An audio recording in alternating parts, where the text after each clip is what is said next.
Are you struggling for consistency in your sim racing? Does your iRating look like a roller coaster? If so, we have good news for you. The way to get more consistent is to first understand what you're doing differently than the professionals. And VRS is the answer. With our competitive subscription, you will have the telemetry, setups, tutorials, and everything else you need to fully analyze your driving. Our data packs and the ability to compare your driving with the best in the world will show you exactly where to adjust your inputs, change your driving line, and shave seconds off of your lap times. And our powerful and precise Direct Force Pro wheelbase and precision pedals are being used by some of the world's best drivers. All these champions agree that VRS hardware is not just the best on the market, it's also priced well below the competition. So if you're looking to upgrade to direct drive and the best pedals in sim racing, VRS is your answer. If you want to get better, get faster,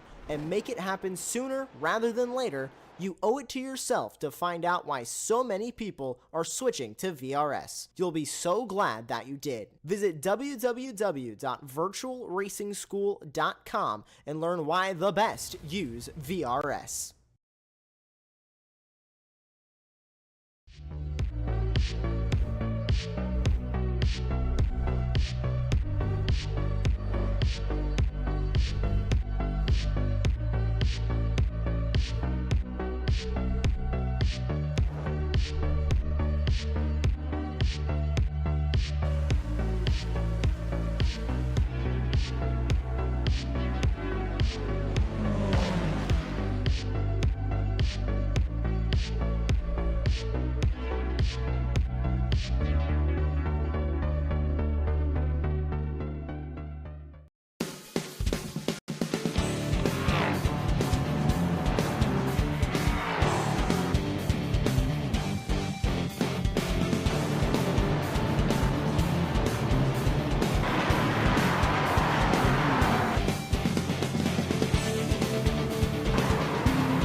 Much like Road America or Watkins Glen in the States, or any of the racing circuits across Europe, the original vision for tonight's venue was born from the belief that public roads encircling a small town, they might just make for a spectacular race course. And like so many other motorsports enthusiasts, Jean Brugnot, the young mayor of Magny-Cours, shockingly discovered, hey, that perhaps a purpose-built facility could bring in visitors to the town and maybe even provide constant employment for those living in the town. And that just might even be preferable to a temp circuit on public roads. And so 30 years after the debut of a 3/10 of a mile karting track that soon begot a 1.2 mile circuit that served as the launching point for many of France's best Formula One racers, the Circuit des Nevers Magny-Cours was unveiled in 1989. And with many corners emulating the renowned circuits of the day and facilities more modern than most, it still had one major problem that proved to be its downfall as a Formula One circuit just 17 years later, and that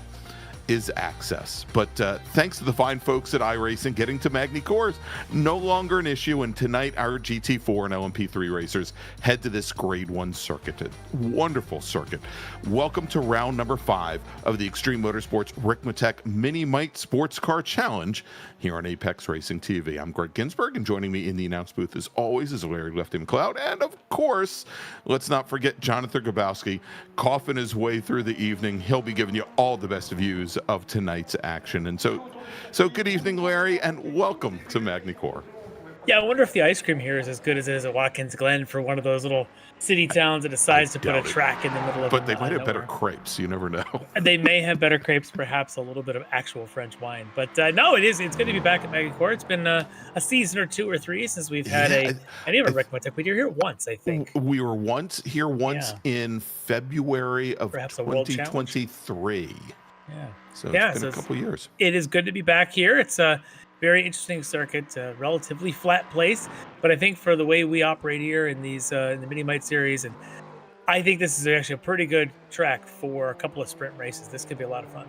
Yeah, it's nice and wide in some spots, but I'll tell you, a lot of these drivers are going to get caught out, I think, in places where the track does narrow down. And there are definitely some places around here, around this, what is it, something like 17 turns and 2 3/4 miles, where the off tracks, in particular, I think coming out of that big long sweeper Estoril, turn 3, will catch some drivers out. Also, I think certainly the first the area coming out of making the long run down from Chateau d'Eau down to Lycée, down to one of the couple hairpins here, where there are opportunities to put the car off as well. And some drivers are definitely going to have to be watching that, especially coming off the round a couple weeks ago at Michelin Raceway Road Atlanta, where, in some cases, our LMP3 and GT4 drivers didn't work so well together. Yeah, let's see if they work a little better here tonight. We hope so, at least. It could be, always makes things interesting, and it's been a pretty wild season so far. And why not continue? As we're starting the second half of our season, we haven't talked much about that yet. That this 8-event season, here we are, I believe, at round 5. So already moving quite along here, and so nothing completely decided in all classes. As we've got, wow. That was a big ol' off there for Leo Dragota going through that chicane. I think Leo was watching that video of the Australian Tour V8 supercars from this past weekend, except he's driving a BMW instead of a Mustang. But wow. Yeah, the BMW deciding he wanted to go a little bit airborne there. But yeah, so this could be a very interesting evening tonight. And of course, in the LMP3s, it's going to be a bit of a dogfight. Traffic to deal with could be very interesting. All right. Well, tell you what, Larry, real quick, we've got just about 5 minutes remaining in qualifying. This is a lone qualifying session where our drivers get 4 laps, 4 flying laps in order to set their best times and set the grids for tonight's race. Let's do this as we still have a number of drivers out on track. We've got Leo Dragota. Leo is racing, of course, for the Orion race team. We just saw him go flying through the air with the greatest of ease. And let's bring him in and get his thoughts pre-race. All right, joining us is the Flying Leo Dragota. Leo, we just had a Didn't good I view. always call them the Flying Dragota brothers? Yes, it just said you going through that chicane there. Interesting way to work on your practice technique there. What do you think about Magny-Cours? What do you think it's going to be like as a racetrack tonight? Personally, I don't like the track, but sometimes you gotta deal. Yeah. You gotta race it. Sir, we've been struggling with the Beamer here. A lot of things. Curbs especially, as you can tell. Beamer no like curb. Yeah, a lot of curb. But you've had a couple of events you've struggled in a couple of different races, had some issues. You got to be looking at trying to get back on track. Or this championship's not decided, but do you still think with a couple of good rounds you get yourself back in it? Hopefully. I mean, yeah, the season's not been the best, but at least ending on a good streak would make me happy. Yeah, there'd definitely be a good way to go. The whole team is the team really looking to try and block some of these the D2Ds and the other teams trying to get wins. Is there a bit of a team effort here, you think, tonight? I wouldn't think so. Just kind of race, see where we go. First race kind of want to be middle, if not lower, so you can get a good starting position for the next one. Yeah. But so, just curious, if Magny-Cours is not one of your favorite tracks, and I'm sure a lot of drivers might share that sentiment. What is Leo Dragota's favorite track? I like a lot, but I like Spa, Lime Rock. I like a lot of them, except for this one. But it's interesting, Spa and Lime Rock, a couple of different personalities there, but a lot of history of those tracks. That's maybe why they've stuck around for so long. But all right, any other thoughts or strategies on tonight's races? Are you just going to look and try and survive and get up into those top 5s, or are you kind of looking out for any particular drivers you think might have a hot hand tonight? Yeah, it's going to be hard to pass tonight, so just kind of stick with those Porsches and the Astons because they look really quick tonight. Hey, Well, Larry, hope I've for the got a best. couple questions here for Leo, if you don't mind, real quick. Sure.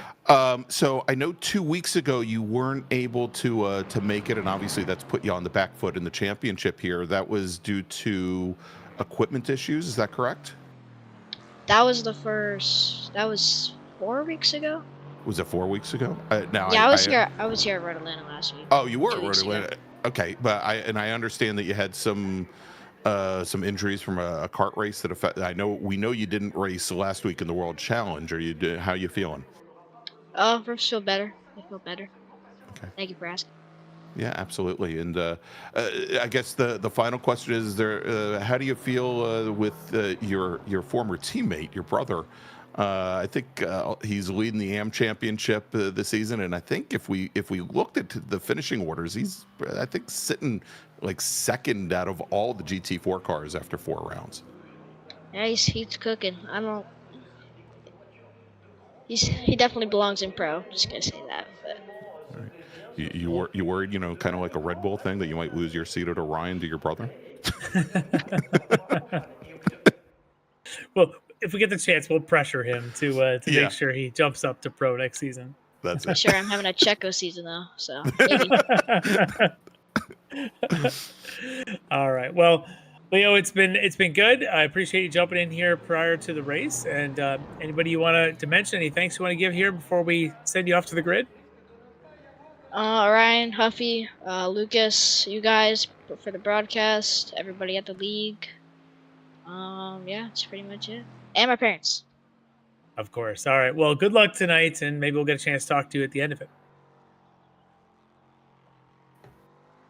All right, there's Checo. I mean, Leo Dragota, driver of the number 118 GT4 Orion BMW, and there you go. I think he said himself. Look, hopefully he'll have a good night here tonight, Larry, as qualifying has now wrapped up, and our drivers are going to be heading to the grid for the first of 2 35-minute races tonight.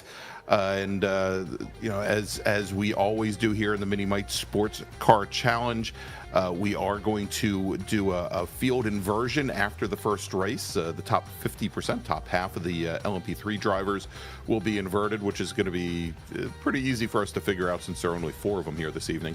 And then I think the top 10 GT4 drivers will get inverted. Let's go and we'll run down the starting order.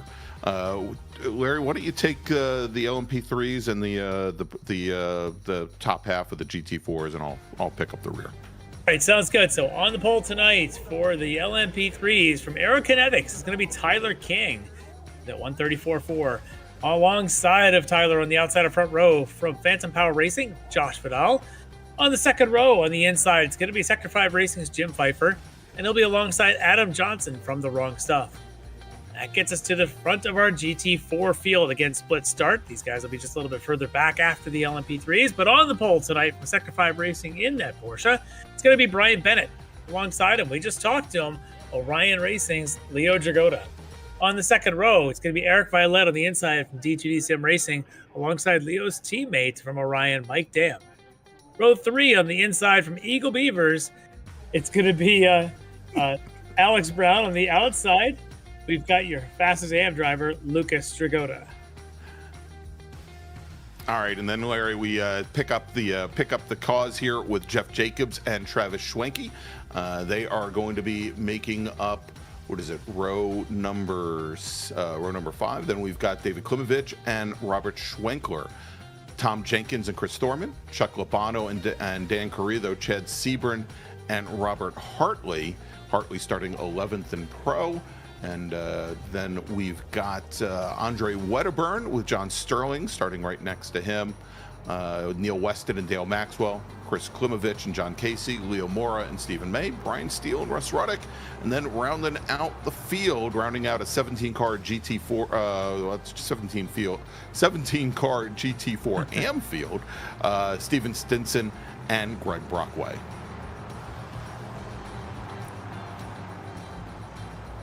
All right, so the field heading out now behind the safety car, Larry, where they're going to get their pace lap here. And of course, a reminder that tonight's race stewards and starters, our live starters, are provided by the SCCA Foundation. The SCCA Foundation provides funding for the SCCA Academy, training the next generation of race workers and volunteers that make real-life road racing events possible. Visit sccafoundation.org for more information.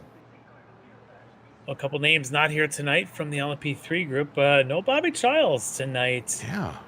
Yeah, a few others. No Aaron Beaver, Marlon Jones. So yeah, and and a big surprise here, Larry, because during the week in practice, Adam Johnson for the wrong stuff had been your fastest driver. And put in a time of, I think, a 1:33.314 in practice this week. And again, not so tough because it's only 2 rows for the LMP3s tonight. But he found himself at the tail end of qualifying, which I'm sure is a little bit of a surprise.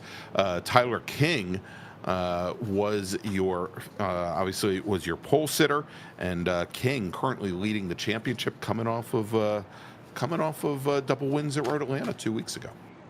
Yeah, pretty good performance there at Road Atlanta. Keep your eye on him. Josh Vidal on the outside of front row is going to give him all he's got. Josh had the high points at the opening round of VIR, which seems so long ago back in August, but perhaps tonight Josh can try and cut into that Tyler King points lead. All right, we see here is we've got Brian Bennett from Sector 5 in his Porsche Cayman. And, Bennett, I'm sure looking for a little bit of redemption from Road Atlanta, Larry, that on that opening race at Road Atlanta where he was the pole sitter and he spun out early, finished the first race, I think, back in 7th position, came back to take the win in race number 2. But at the moment, he's still sitting 5th in the championship. Could be an interesting night. This track could be tough to pass. And then when you get into the inter-class mixing, this could be very interesting, even in a 35-minute sprint. All right, and as the safety car continues to bring the LMP3 field around, just quickly, we mentioned the GT4 AM and GT4 Pro drivers. The way you can tell them apart is the GT4 drivers will have red number boards on the sides of their cars, red windshield banners, as well as end plates on their wings. The AM drivers will be in green, and when we put our timing tower up on the left-hand side of the screen, you'll be able to see that distinction in those colors as well.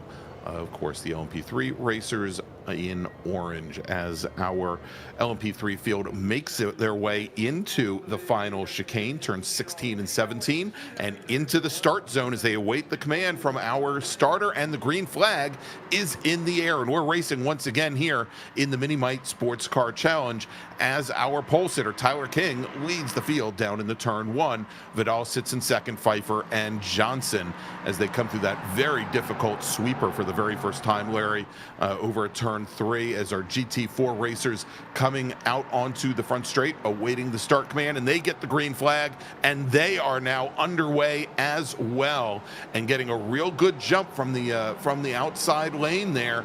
Leo Dragota in the 118 machine, and he shoots ahead of the rest of the field. Wow. And pole sitter there, Brian Bennett, slots into second position as Eric Violette from D2D and Mike Dam from Orion side by side as they come through turn 3. Oh, we have chaos. That's a Klimovich riding the outside. There he is. Oh, we've got more spins in front of him now, and that's one of the D2D machines came across. In the midfield motorsport there. You have Tom Jenkins in that. I think we may have an injured beaver or a flightless eagle involved there, Larry. Somebody has clipped the wings of the Eagle Beaver. And Larry should mention, then, this is very unfortunate because the Eagle Beaver racers all running special liveries tonight. Their Eagle Beavers all have Halloween costumes on this evening. Yeah, well, we're going to get a lot of slow looks at it because we are going full course caution here just on the first lap. Oh my. And look at that. He's Sterling had a little issue even trying to make those hairpins. Got a little bit of a steering problem going on. That left front does not look straight. Yeah, Larry, and as the front of the field came through there, as I was mentioning for the LMP3 racers, that that big sweeper at turn 3, they lean on the car so hard there with cold tires might be a problem. Well, but it looks like, and was that?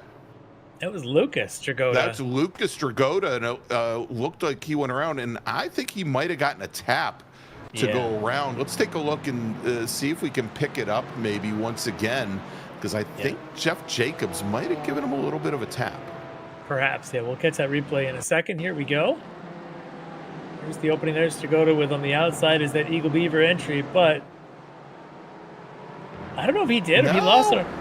I think he just lost it on his own there. That might have been just cold tires through that long opening sweeper, and round he went, just causes complete chaos behind. It's Halloween madness happening there behind. And then, as you can see in the foreground of the shot, that was only the start of it. The rest happens further down. Let's follow this train as it continues. And meanwhile, Dragotta ended up escaping, I think, all the impacts. And probably good for him that it took him a while to get the car back underway. I'm wondering if that might have been Travis Schwenke that got into, maybe into Thorman. I was going to say, I Let's thought watch it was the 60th Thorman that was involved in coming up the inside. There's Schwenke and he does. He gets into Thorman, and then, of course, that takes out Jenkins midfield. I think Hartley was involved. I think that was Hartley involved as well in the other Orion car. Yeah, I'm looking at seeing in the pits. I see Jenkins, of course, Thorman, of course. I got Chuck Labano, Andre Wedderburn, David Klimovich, all in the pits. Oh, actually, or was that? And there's Chris Klimovich. Yeah. I'm trying to get a feeling for who that second Orion car was that went airborne as well. Because Schwenke and Hartley are still running 8th and 9th in pro. That's not saying that they weren't involved. Yeah. Well, all right, there's that's the second. Yeah, that looked like David Klimovich coming back on the track after running wide to try to avoid the first incident. When he came back on, sliding came right across there in front of Travis Schwenke, and that may have caused the second bit of melee. Oof. The second or third melee in the extended melee that was happening. And also, Larry, interesting to note, Jim Pfeiffer and his LMP3 car in the pits now as well. That's the 00 Ligier. I'm not sure what happened there. Let's see if we can pick it up. He started on that second row, and you can see him in the fight here, maybe trying to push Vidal. He slides, and then he gets tagged. Yeah, got Looks tagged like by took Johnson. Out that rear end. Yeah, the 319 car got him. Doesn't look nearly as dramatic when there's only 1 out of 4 cars that ends up in the pits compared to 5 or 6 out of the 5 or 6 of the GT4s. Yeah. So again, 27. we are under full course caution here, working now lap number 2. Remember, this is a timed race. It is a 35-minute timed race.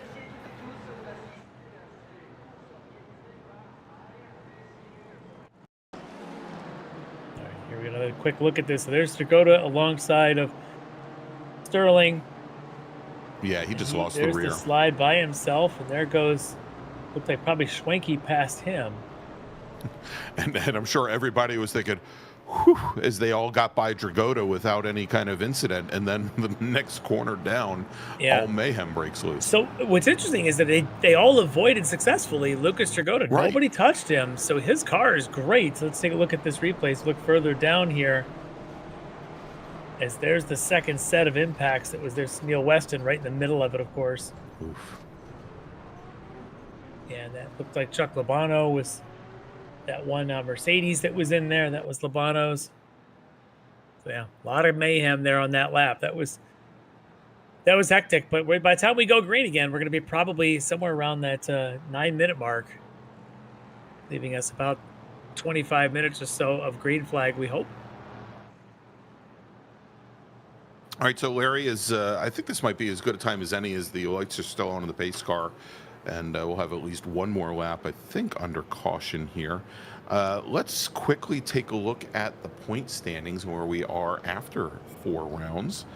And we'll start off with GT4AM and Lucas Dragota taking double wins 2 weeks ago at Michelin Raceway Road Atlanta, as he leads and has a commanding lead over the GT4AM championship currently with 177 points, 49 points coming into the weekend, up on John Sterling from Eagle Beavers. And I think we mentioned Sterling currently in the pits getting repairs. So this not a good opening for him. Chuck Labano also in the pits, currently sitting 3rd in the championship, another 10 points back from Sterling. And then we've got, and that's for Frito Sport Racing. Then we've got HTPK's Neil Weston and Dale Maxwell. And as it stands, Weston is tied with Labano, and Maxwell's only a single point back from there. So pretty darn close. Andre Wedderburn only another 2 points back, currently sitting in 6th position. If we take a look at GT4 Pro, Schwenke took the win in race 1. As we mentioned, Bennett, who had some issues during the opening laps of the opening race at Michelin Raceway Road Atlanta, fell back. Schwenke taking the win, his teammate Mike Dam taking 2nd in that first race, but Bennett got his revenge, because I think, if I remember correctly, Larry, when we did the split, when we did the field invert for race number 2, it put Brian Bennett on the front row, and he comes home with the win in race 2, with Violet finishing 2nd, Mike Dam 3rd. And so if we take a look at the point standings there, Mike Dam currently your championship leader with a 4-point advantage over D2D's Eric Violet. Travis Schwenke currently sitting 5 points back from there, tied with Alex Brown from Eagle Beavers. And then we have Brian Bennett, who is sitting another 11 points back, currently 5th in the championship. And he's got a couple points on Robert Hartley from Orion. And so if we look over to the LMP3 field, and lights are now out on the pace car, Larry, so we should be going green here next time by. Okay. And this will be a single file restart when they come around and get ready for our next lap. There you see the point standings. Tyler King took both wins at Michelin Raceway Road Atlanta, and he currently sits atop the point standings for Aerokinetics, with Josh Vidal 2nd and Jim Pfeiffer currently sitting in 3rd. And you, as you mentioned, big surprise here to you, to me, and maybe even to Stubby out in the chat as well, that Bobby Childs, who's sitting, I think, still really in contention for a first, second, or third here in the championship, only halfway through, not here, nor Jake Zito for that matter either. And Zito's not all that far back himself. All right, so let's see if we can get some racing going here. Again, it should be probably 10, 11 minutes into this 35-minute race, so leaving us with a pretty good chance to get some good racing in here once we go green. So it looks like, Larry, Jim Pfeiffer left the pits and he is back out on track. I'm wondering if they're going to give him a wave through and put him up with the LMP3 field. He's currently sitting back, I think, behind, as you can see there, as he's just now crossing the line. He is back behind the entire GT4 field. His tires will be warm. He's getting plenty of chances to warm them up. Yeah, absolutely. And so they also, you'll notice there, Adam Johnson now joining the fun. Johnson was a little bit further back in the field also, maybe as a result of the contact. Yeah, he actually did go to the pit, so he must have taken a little bit of repair there. Did not. Okay. I don't believe he's lost a lap, so this is actually he's still on the still on the lead lap, and I think he got the wave through. Yeah. So smart there. If you got a little bit of damage, if you can do it within one circuit of the track under yellow, it's essentially a free stop for him. So good opportunity taken there for Adam Johnson. All right, and just got word from Race Control. They are going to be waving Jim Pfeiffer by. Makes sense. Yes. Okay. Now, of Should course, be pretty Pfeiffer is going to be a lap down from the rest of the LMP3 Yes. field, however. Yeah. All right, well, that should just about get us there. It should happen pretty quickly to send. There he is. There's Pfeiffer. You'll see him in a second, just at the back of this group.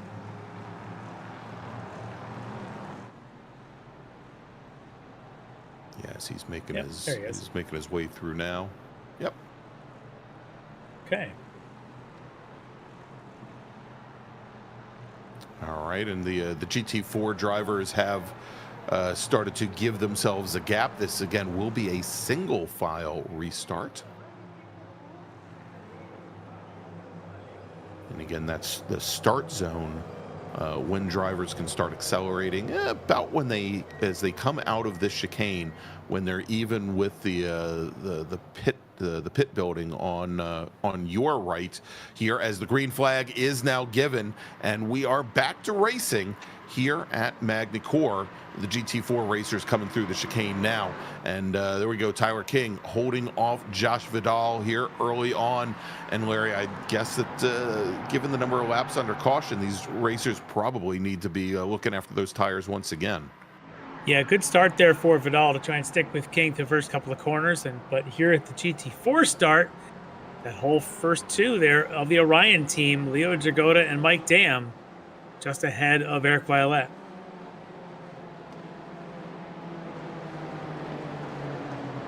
A little more cautious, it seems, for this whole GT4 field. Oh, big wiggles, and I say it, and then they lose it. Just as you say that. And Eric Violette from track. D2D goes around the rest of the field. But he appears to continue, but it's at the exact same place, Larry. Yeah, same place that Lucas had his spin. But this time, though, Violet was able to just continue to roll backwards and get off the track. I'm sure he's got some some four-letter words of encouragement for himself going on right now in his sim rig. But the rest of the field, let's see how it goes. As we've got a good run there for Schwenkler, trying to get around Jeff Jacobs. I think he's going to be able to do that. We go on board on that McLaren.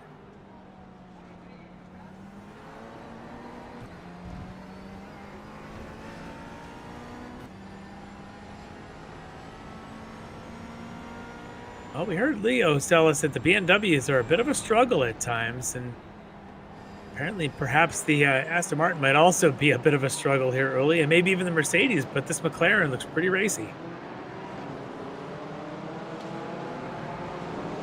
And and Larry, I'd always thought that the front engine machines were perhaps a little bit more stable. I think, well, the outlier being the Cayman, but and yes, I know that the Cayman is mid-engine, but the BMWs and the Mercedes and the Astons, for whatever reason, I think where their tendency was definitely for a little bit of understeer and a little bit of push going in the corners. Perhaps here, because of the nature of some of these corners and the way the cars are getting bounced over the curbs, may just not be the best way to go. Yeah. Well, one thing I want to point out is we didn't really talk much about Brian Bennett, who's, there's a big wiggle there for... Speaking of Porsche drivers, Yeah, I was talking about it, but it's also the big wiggle there for Rob Hartley. But yes, Brian Bennett was on the front row of this race, and we didn't really notice. Look how far back he is. Yeah, yes, he's back in 9th. Rough start. I didn't quite catch how that one happened, but perhaps the Porsche, that was what Leo Jagoda, our pre-race interviewee, said. The Porsche actually is the one to contend with tonight. So we'll see if he can get around those Orion BMWs right in front of him. And of course, Bennett, who's sitting, as we mentioned, 5th in the championship right now, probably looks at it as fairly critical for him to get around those Orion BMWs. Very similar to the last race too, where he had some issues in the first lap of the first race, but then in the second sprint comes back and wins that. So Bennett here trying to avoid complete disaster and see if he can repeat his performance. And should I mention, Larry, that right now Brian Bennett is sitting 9th in the field of GT4 cars. What's our transfer spot? Top 10 would put him right on the front row. Not sure he wants to hang out there. I'm sure he'd like to pick up a couple spots because of his rivals that are just in front of him. When we start looking at scoring, we take a look at those standings we just kind of talked about a minute ago. The rivals he wants to be getting in front of are going to be Mike Dam, Oof. Eric Violet. Well, Violet's already taken himself and down. one of the Beavers Wow. goes around, Larry. That's Alex Brown. And if you noticed, we saw it in the shot going into the final chicane. A lot of damage there, superficial damage on the driver's side of the Bennett Porsche. Looked like maybe it rubbed the wall, possibly. Could have been. Because it's all up and down the side. Let's take a look and see what happened Yeah, to let's watch Alex here Brown. with Eagle Beaver as he just gets that curb in that final chicane. And he tries to just let the car roll and get out of the way here. Eventually, he puts it in reverse and gets all the way into the tire wall in reverse. That's not going to help his aero. But he's going to wait for the whole field to go by. Probably right at the back. There he is.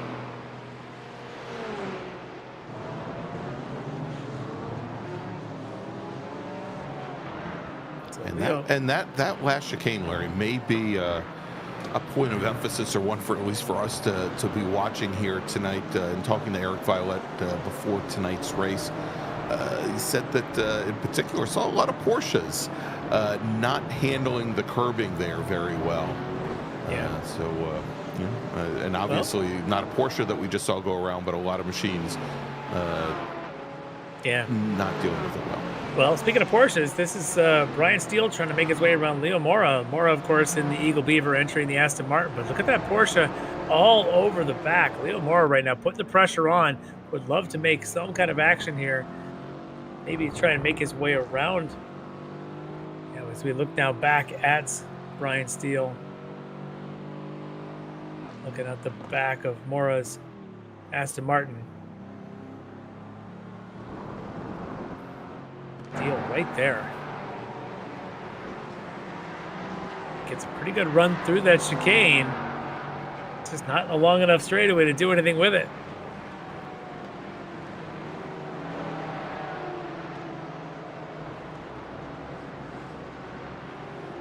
Right up in front of these two is Neil Weston in one of the other Porsches. You can see him right in front of that shot there. Neil, of course, was sort of, you can see a little bit of damage on the front of him. Let me take that look. Yeah, there you can see it there. He was in the middle of one of those big racks, managed to get the car through them. And I think that's Lucas Dragotta right in front of Weston. And Lucas has gotten himself all the way up to second in GT4 AM. He started this back in, I don't know, 6th or 7th after, of course, being on the AM pole to start the whole race. And as we know, may have kicked off the chaos. Go on board with Lucas in that Dragon Sport Racing Mercedes.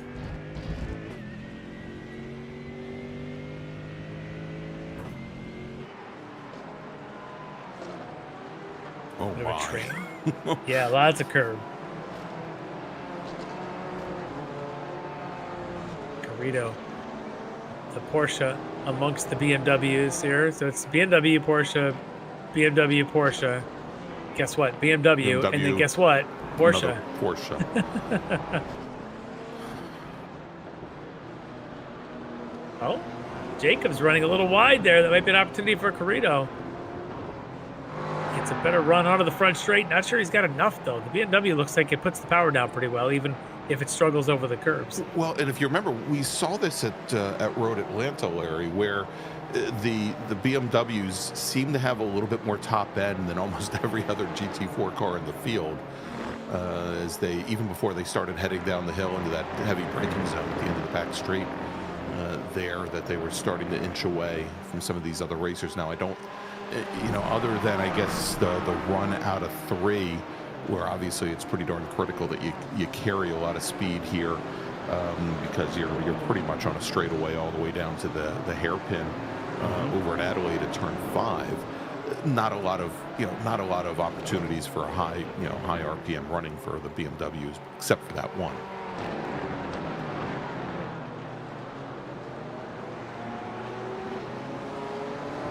And you can see there the gap that Jacobs has opened up. Yeah, just a little bit. It kind of, a couple spots. It looks like Carrito might be a little quicker, and then Jacobs is able to pull, maybe perhaps coming out of those tighter digs. Got to keep your eye on Bennett, though. Bennett, we know he was quick enough to be on the front row of this thing. This traffic Not exactly good for his cause. Look at this, though. Late on the brakes. He gets all the way up alongside Travis. Yeah, I don't think he had a choice to go, but to go Yeah. late on the brakes there. As Schwenke was taking a look to the inside of Garrido, pretty much took away any other opportunity for Bennett. They go around 15 and then through that final chicane.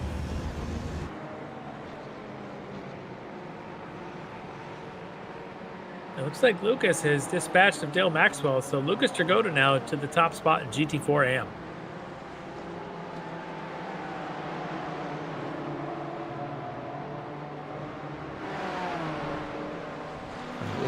Let's take a look, and now this puts Lucas up into 9th in GT4, and if he holds station, it'll put him right on the front row for race And number there 2. you Well, go. there you go. Maxwell struggles on the final chicane, and opportunity knocks for Lucas. He goes through.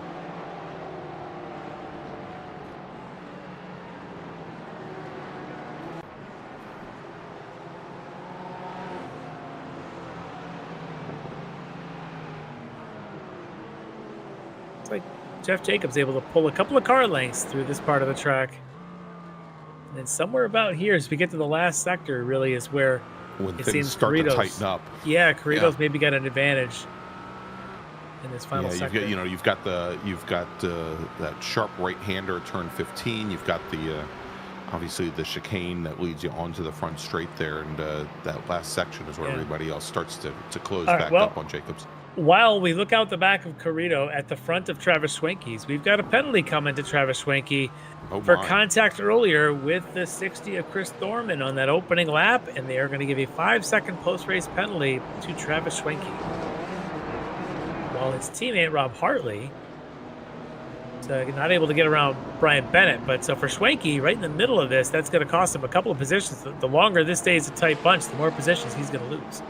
Yeah, and as it stands right now, with the Schwenke running 6th out of all the GT4 racers, Larry, I think that would put him probably behind Hartley, but maybe in front of Dragotta, so it might move him to like 9th of all the GT4 racers.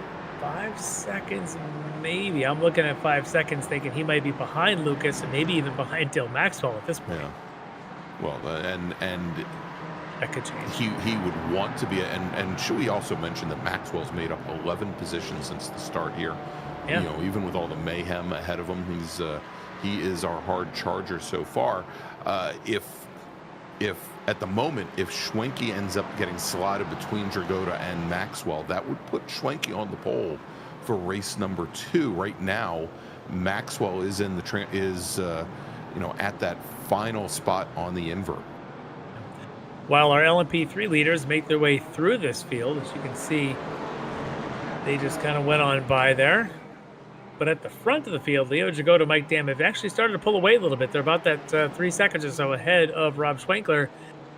And Schwenkler just kind of all by himself, as all 3 of the front group has pulled away from that battle we saw Jeff Jacobs leading.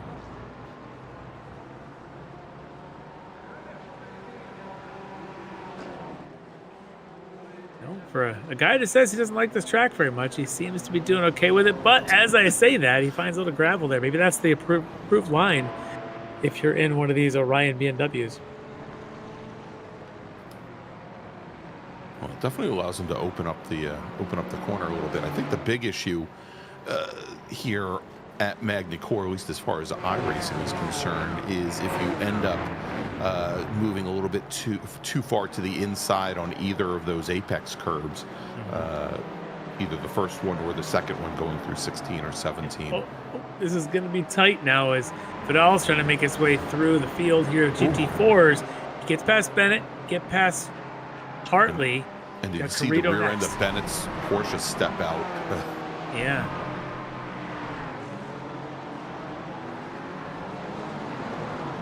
Barely see that LMP3. You can really see how low it is compared to some of these taller BMWs for sure.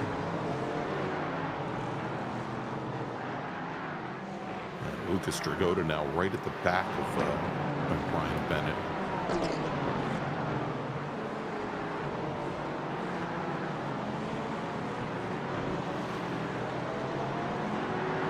Oh, Right. Larry.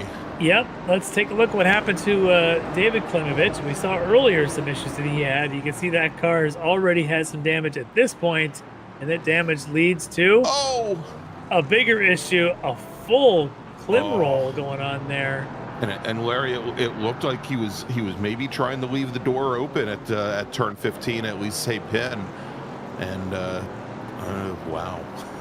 Yeah, that's a tough way to end. So he's clearly on the toe into the pits. I mean, he almost rolled right into the pit lane.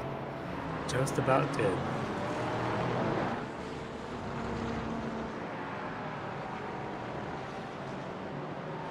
All right, so take a look at the lead in front of the field here. Let's take a look at Josh Vidal for a second. Vidal around Schwenkler at this point. Running second, but look at that little brake lock up. He has to go through the gravel trap to get back on again, and that's going to cost him a ton of time. And that's at the exact same place we just saw the previous incident, Larry, coming out of 15. So yeah, that's now going to give Tyler King a 10-second advantage. Yeah, and it puts Josh Vidal right back into the attack point of Adam Johnson. Now just 1 second back from Vidal.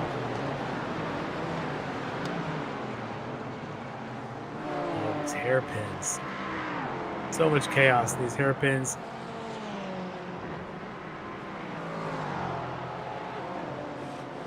Watching Jeff Jacobs leading this train, catching one of our Porsches.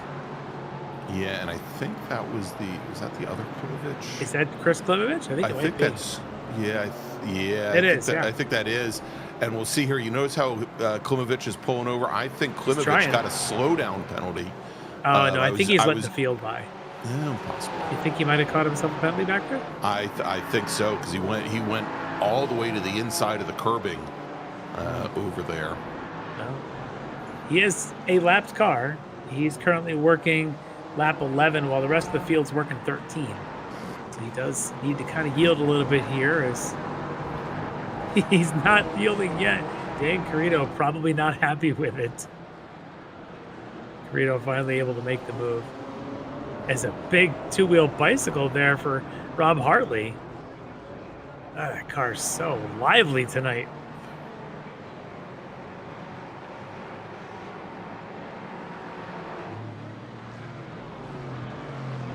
Let's check in with this. The Happy Halloween car, Chad Sebring. Yeah, this is a battle for position. Of course, that's Chad Sebring and Neil Weston. That's the battle for the last step on the podium for this sprint race. Right now, Sebring with the advantage. Weston in the Porsche. Don't worry, that'll buff out. That may buff out, but I don't know if the other Porsche here of Brian Porsche looks Bennett, shorter and narrower than it used to be. And it might even be missing some headlight buckets. And this is over at turn 3. This is over at that high-speed sweeper. He tries to maybe make a move. He just runs wide then. Yeah. Cuts and ends up hooking to the inside. And, yep, there's the length problem all the way into the wall.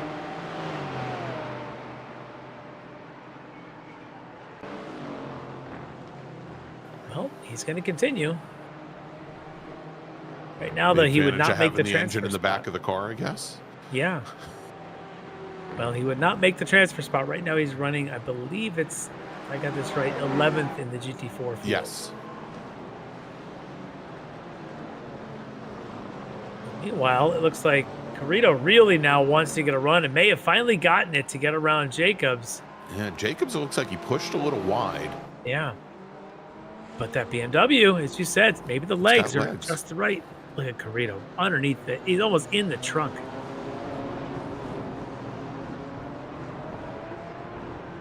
That is the section of the track he's faster, but this is not. He's on the grass there coming onto the front straight. Now he's got to worry more about what's going on behind him with Hartley.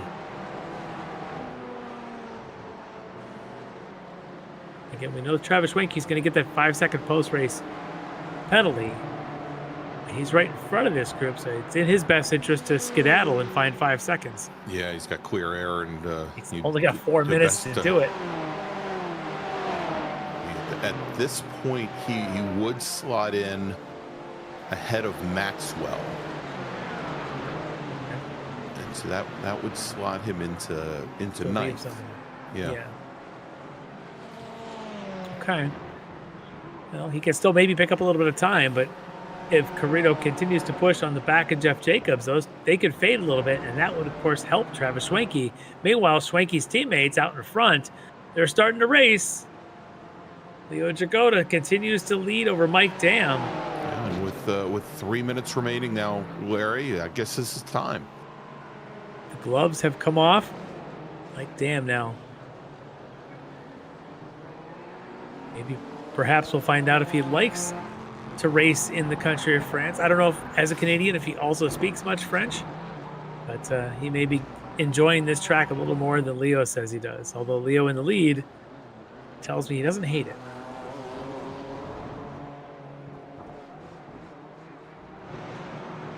And Larry, I'm just going to chalk it up to us implying that he might lose his seat to his brother. Maybe.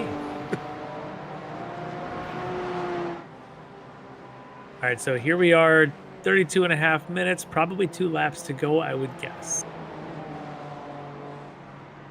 Depends on where these guys and their leader, Tyler King, is. Josh Vidal, Adam Johnson, as we had seen before, Vidal had the issues. Johnson was able to catch him, and look at this. You had said Johnson was one of the quickest in the practice this week, right? Yeah, and Johnson just set fast lap as we watched Josh Vidal lock up that inside front wheel. Yeah, that looked interesting. Yeah. Johnson, though, yeah, he's back on pace now. Might be just the right time for Johnson to be peaking here in this session.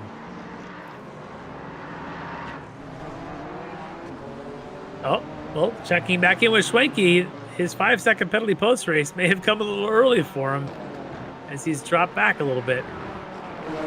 Yeah, Schwenke went off track as he loses positions to Jacobs, Garrido, and Schwenkler. We might have white flag out.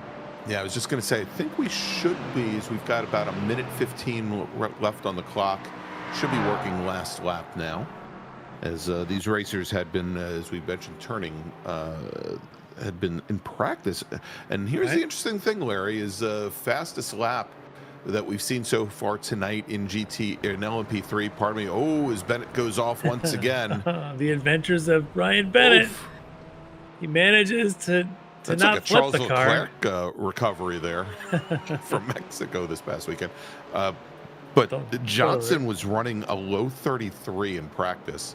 Oh, there's the Schwenke issues. Schwenke goes around, yeah. Yeah. Oh, and look and at that. Behind his him, it's teammate Lucas. does the exact same was that thing. Teammate, or was that Lucas Dragotta? I think, was it Lucas or was that I think it was Lucas, your AM leader, that did that. So all kinds of people spinning here late in the race, as we should be on white flag lap. There is the one that dictates the white flag. That is Tyler King, your race leader. 10 seconds up in class as he's going to head around John Sterling, who's come back out of the pits after damage repairs. Just to show off the livery, I'm sure. Yeah, and here we go. We hit the 35-minute mark, Larry, just as he's coming through the final chicane and onto the front straight. And so taking the win in LMP3 for race number 1, it's going to be Tyler King, and all following drivers will get the checkered flag. So let's look over and move back to our leaders in GT4 AM, or GT4 Pro, pardon me, where it's Leo Dragotta and Mike Dam. And Larry, we know they said that probably the gloves are off, but Dam not able to make any headway here in the last couple of laps. No, Leo seems to be pretty unfappable at this point. Able to kind of lock this thing in, a couple more corners to go, and he'll have himself a victory in round 1 tonight. But let's not call it too early. He's got to get it done.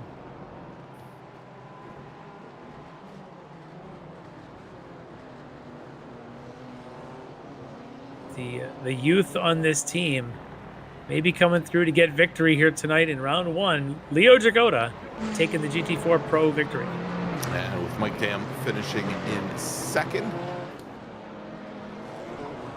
Here comes Lucas Dragotta now into turn 15 with just the chicane remaining. And even with that spin a lap ago, he's going to manage to hold on and take the win in GT3 AM.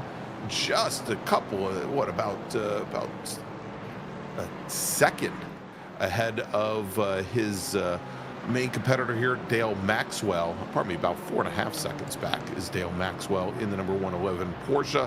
He'll finish second in AM, with Chad Sebring finishing in third. All right, so Larry, let's do this. Let's take a quick break, and when we come back, we'll get ready for race number 2 here from Magny-Cours, where you are watching round number 5 of the Extreme Motorsports miniMite Sports Car Challenge here on Apex Racing TV. We'll be right back. Ricmotech high-performance sim racing equipment. Whether you're just looking to have fun, train for race day, or become a serious esports competitor, Ricmotech has you covered. Hundreds of name brand parts. Support from experts that love sim racing. Trusted by the pros. There's only one place to go, Ricmotech.com.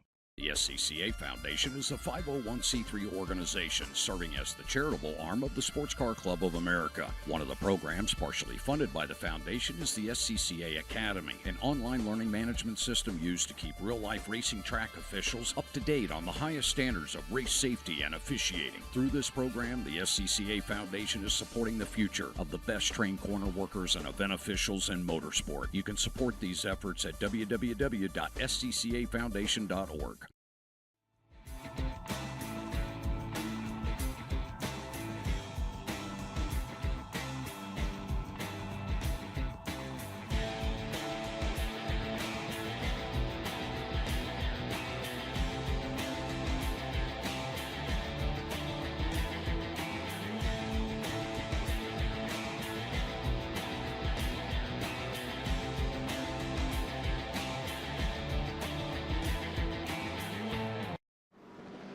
The search is over. The most comprehensive league scoring solution is here, with the ability for multi-level championships, custom incident tracking, post-race time penalties, support for heats, drop weeks display, multi-car team scoring, advanced web widgets, rookie championships, a custom paint system, and load those results in seconds. Visit extremescoring.info today. Ricmotech high-performance sim racing equipment. There's only one place to go, Ricmotech.com. And welcome back to Circuit Magny-Cours, where you're watching round number 5 of the Extreme Motorsports Ricmotech miniMite Sports Car Challenge. Say that 5 times real quick. I know I can't.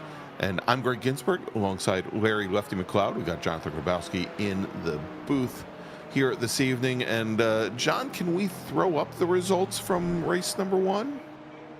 Is that still possible? All right. I didn't know if that would be possible with the warm-up going on or not. There we go. Okay. Let's see if we can get we'll see if we can get over to page 1. There we go. So in LMP3, Tyler King for Aerokinetics taking the win with Adam Johnson, Josh Vidal. Jim Pfeiffer was a lap down after that round, that first lap incident. And then we had Leo Dragotta taking the win in GT4 Pro with his teammate Mike Dam finishing second. Robert Schwenkler from The Wrong Stuff finishing in third. In GT4, I said GT4 AM, I meant GT4 Pro. In GT4 AM, Lucas Dragotta, Dale Maxwell, and Chad Sebring, your top 3. And during the break, Larry and I have been trying to go back and see if we can get the information to see where Travis Schwenke would end up with that time penalty that he was assigned, and whether or not he would end up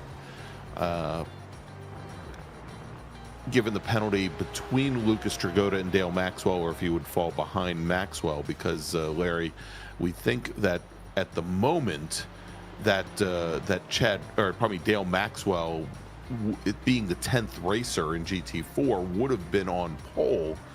But it looks as though we think that Schwenke will end up on pole for race number 2.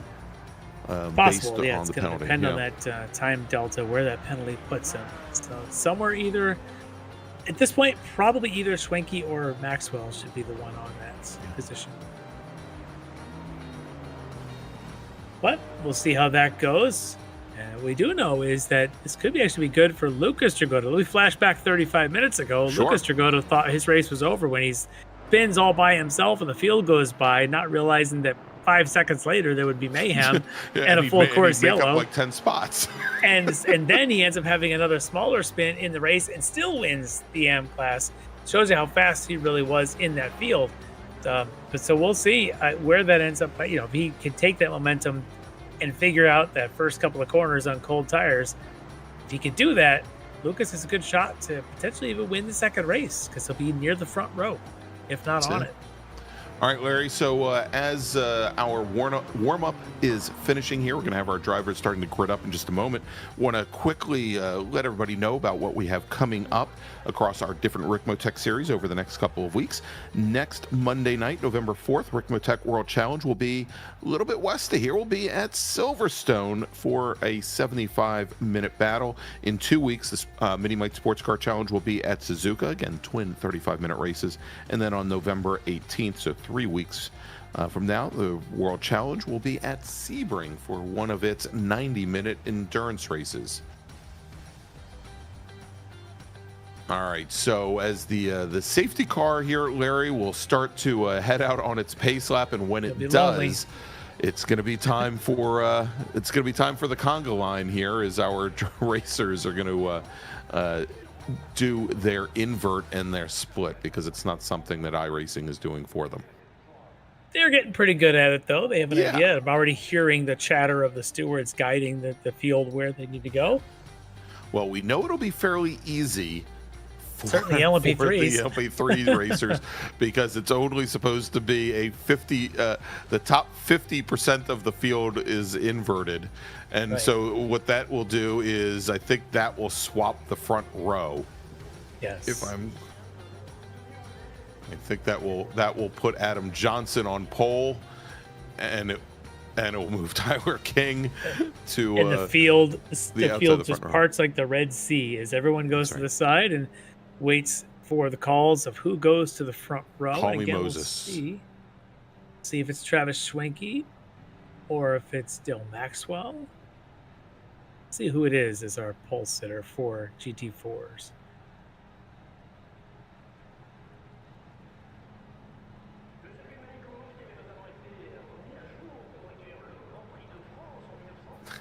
All right, there we go. There you go. So the invert is now done for the LMP3s, as we said. Adam Johnson, your pole sitter, Tyler King, going to start on the outside of the front row. We talked about Adam. We talked about Adam Johnson's pace in practice this week, and he didn't have the greatest race start, but he was pressuring the back of Josh Vidal at that race, and he ends up getting that spot and taking that second place, which now puts him on pole for the next race. So great result there. Last 5 minutes, Indeed. How that went in his way for Adam Johnson. And given the early incident for him, obviously, we had seen where he and he had gotten together. I think it was with Vidal early on, and obviously no penalty assigned there, and he makes it work for him. He's going to be on the front row. And now it is time for our GT4 racers to start ordering up here, and we'll get that order in just a moment. Adam Johnson actually may have had contact at the start of that race with Jim Pfeiffer. He may have caused Pfeiffer to spin. Yeah, that's how far back he goes. Josh Vidal, that's right. It was with Pfeiffer.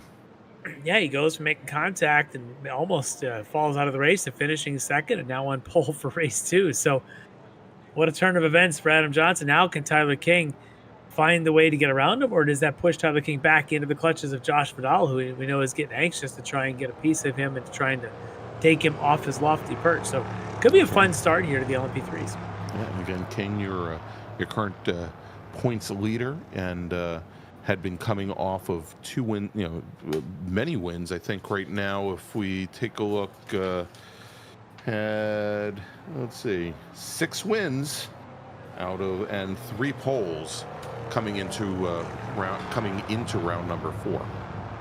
Probably coming in the round 5. Maybe we can take a look at the GT4 field here and see who might be leading the way. Get an idea of who ended up taking the pole position spot. Yeah, and what we're seeing. I think it's Eric Violette. Yeah, I was going to say, it looks like Eric Violette and Dale Maxwell on the front row. Yes. Then we've got Dragotta and Schwenke. It's as Lucas, if to be specific. Lucas Dragotta. But Larry, that appears almost as if Schwenke did not receive a penalty almost. It may have been, or there were some gaps there. Perhaps the 5 seconds being applied didn't actually move him anywhere, but we'll let the stewards figure all that out. But yeah, so Eric Violette, Dale Maxwell in the front row. Dale Maxwell, of course, out of the AM category. Lucas Dragotta on the second row on the inside. He's out of AM. And then we get to our pros with Travis Schwenke in the outside of row 2. Robert Hartley and Dan Carrito in row 3. Jeff Jacobs, Robert Schwenkler, I think, somewhere in one order or another in row 4. I think it's Jacobs and then Schwenkler and then Dam and Leo Dragotta there on row number 5. Of course, Leo Dragotta, your winner from race number 1, with Dam finishing second. And then there you go, back behind, starting 11th. It's going to be Chad Sebring and Brian Bennett. That'll make up row number 6. Row number 7, Brian Steele and Leo Mora, Stephen May and Alex Brown. In the next row, John Casey and Russ Ruddick, Neil Weston and Steve Stinson, Chris Klimovich and Greg Brockway, John Sterling and Tom Jenkins, Andre Wedderburn and Chuck Labano, and then David Klimovich. And Larry, it looks like Chris Thorman not making the field for race number 2. Or perhaps starting from the pits. We'll see if he stays in the session. We'll what he chooses to do. Thorman may have actually disconnected, so we may not see him in this second round tonight. But we will see David Klimovich. He'll be back there, and that'll be good to see as he's got friends and family watching. But first, we're going to watch the LMP3s get their start. And green flag is in the air, Larry, and we are underway once again here, round number 2, or race number 2 for the miniMite Sports Car Challenge. And Tyler King quickly dispatches with Adam Johnson, moves into the lead. So, Larry, that all those plans go for naught for Adam Johnson, as he's going to follow King through turn number 3, as our GT4 racers now getting the green flag as well. And it is a Violet there coming right across the field, with Lucas Dragotta slotting into second. And then we've got the Porsche, it looks like, of the Porsche Dale Maxwell. No. I'm seeing contact already, but looks like he survived. Carrito, no! And that's with Leo Dragotta. Carrito is out. Well, at least he's out towards the wall. Let's see if he's got enough damage or if he's going to be able to continue. He's trying. You saw him twitch a little bit as he turned in for turn 3, and then he sort of just stayed there and kept sort of sliding and fidgeting around. Well, I'm sure we'll get a replay here in a second as the field has disappeared. And part of it is because the fog is starting to roll in, Larry. But let's take a look here once again as they come into turn number 3. You see him right there. Carrito with that big twitch. And Leo stays out there thinking he was okay, and Carrito continued to slide. So unfortunately, so Leo looks like he was able to continue. Still up there in the top 10 or so. That's Schwenkler now having an issue. He's going to come on right next to Wedderburn. Well, good luck with that. Let's take a look and see what happened to him as he comes in just ahead of Sector 5's Brian Bennett. Jeff Jacobs behind, and then I think that was Robert Hartley. Self-induced for Schwenkler. Wow. Starting to think. I see the fog you kind of alluded to. I'm wondering if iRacing has put a mist on the track on us and didn't tell us, because it's looking like a lot of slip sliding away going on. And Larry, look at this. A change in the lead. Adam Johnson has taken the lead from Tyler King in LMP3, and he's opened up a nice little gap there of about 4 car lengths. And let's take a look and see how it happened. Yeah, so follow Johnson here as he's behind King. Go through the sweeper. King just has some issues. Same place as Schwenkler had his issues just a few minutes ago. And look at this. Johnson takes the opportunity. And now with these couple of S-curves, he's got himself ahead. King able to hold off. It looked like at least Vidal, so King able to stay in the second spot. Not before losing that critical position on this very difficult to pass track. As that's the battle of Maxwell and Schwenke.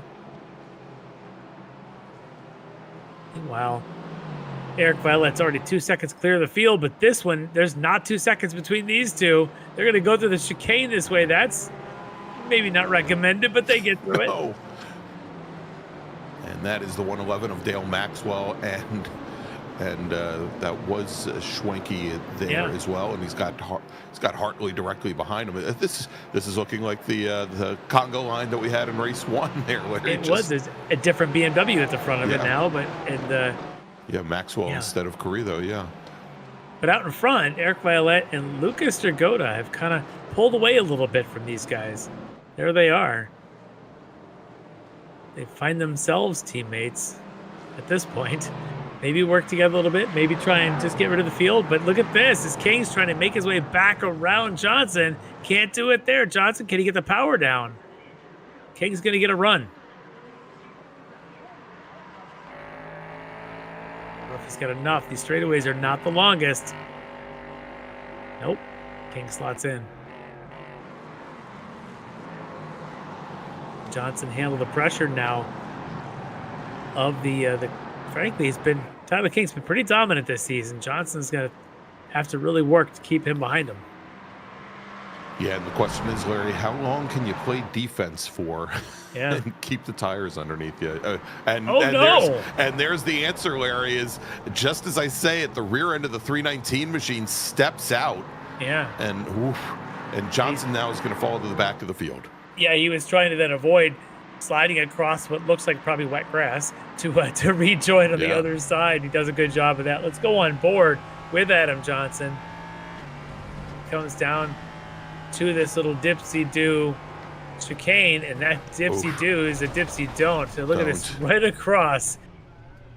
He somehow manages to not he got it slowed down. I thought maybe he was just going to try and angle the car and maybe rejoin from the lead. Yeah, that looked like it was down at the Imola chicane there at 12:13 and came on just at the exit of 14. Look at this, though. Lucas Dragotta pressuring now to Eric Violet. Lucas wants this win. He's already got the lead now, but that maybe contact into the back of Violet. And just giving a little plastic horn. Just a little like notification of his presence is all that is. Ooh, and Larry, Adam Johnson's problems continue as he has just received a penalty for changing lanes. Now remember, Adam Johnson was your pole sitter in LMP3, gets a start penalty for changing lanes before the start line. Wow, and it clearly didn't help him because we saw Tyler King just take off on the restart there. So Johnson unfortunately penalized and kind of insult to injury, and now he's had all these other issues. This is not going his way as Leo Dragotta now looking like maybe has an opportunity to get around Jeff Jacobs. Well, Larry, that might not matter too much because another penalty has just come in, and Leo Dragotta has been assigned responsibility for for what now appears or is being considered to be contact by our stewards between the 118 and the number 40 of Carrillo. Oh, that must be the opening lap thing. Yes, Carrillo has a slide. The opening lap. I got to imagine Leo may be appealing that if appeals exist here in this league, because Carrillo to me looked like he had a pretty big slide going and never really caught it. And it looked like Leo did what he had to do in an opening lap corner, gave him space. But hey, we'll let the stewards, they're seeing more replays than we are. I'll put it that way. That's unfortunate for the driver that just frankly dominated the first round tonight. Indeed. All right, so let's take a look here as we're going to get an overhead view of that original incident between Carrillo and... it starts there, and look at Leo. He just stays out there. Well maybe Leo did tuck back in a little bit. Yeah, I was going to say Leo looked like cut back into the right just a little bit and might have tapped the left rear of Carrillo's car. All right, well, that's what they've ruled. That's a tough way to go for Leo Dragotta, who had been up here running in the top 5 of all the GT4s in this round tonight. Oh, and there's some contact. That's Bennett into the back of Jacobs.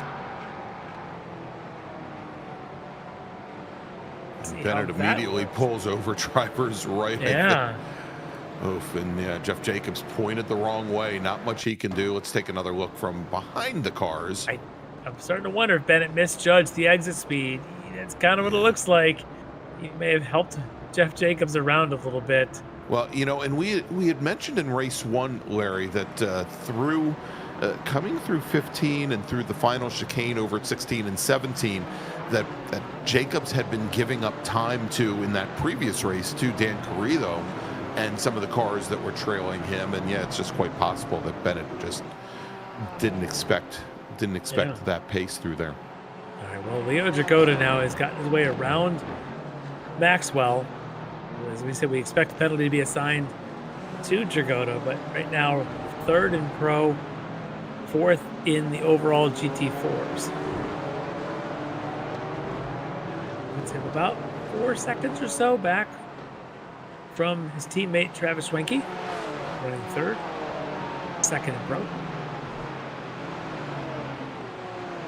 Drop to another one of the battles down the order. John Casey, Steven Simpson battling for, I believe it's 6th in the AM category. Yeah, we've got Wedderburn not very far behind them, Larry, in the 151 McLaren. In fact, he's right up to the back of Casey right now. See, as they come under braking going into 15.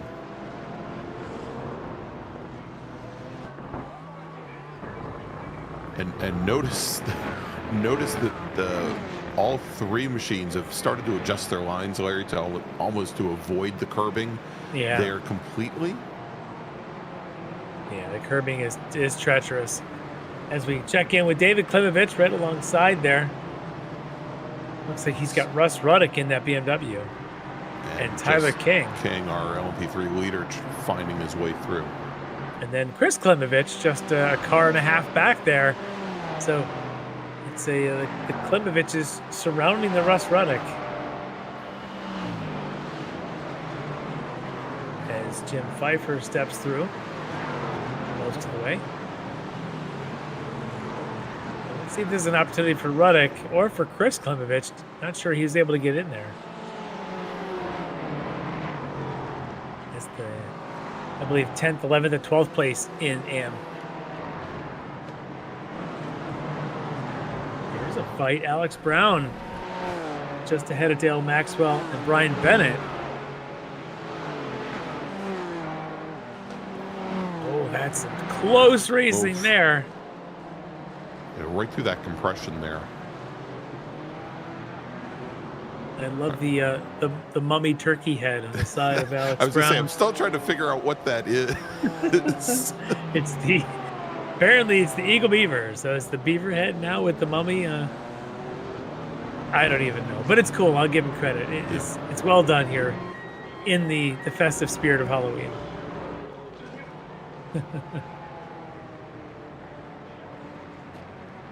Maybe they'll leave him on And for the Leo rest of the Dragota season. in the pits now, and I think he is serving the drive-through penalty that he was assigned, Larry. Okay. There you go, and is back underway. So Leo now going to drop to 7th in Pro, and that's going to put him, I think, somewhere around 14th. That's Andre Wedderburn in front of him, and Steven Simpson right behind him. Well, he's going to work his way through to collect as many points as he can. So we take a look at Maxwell, Leo Mora.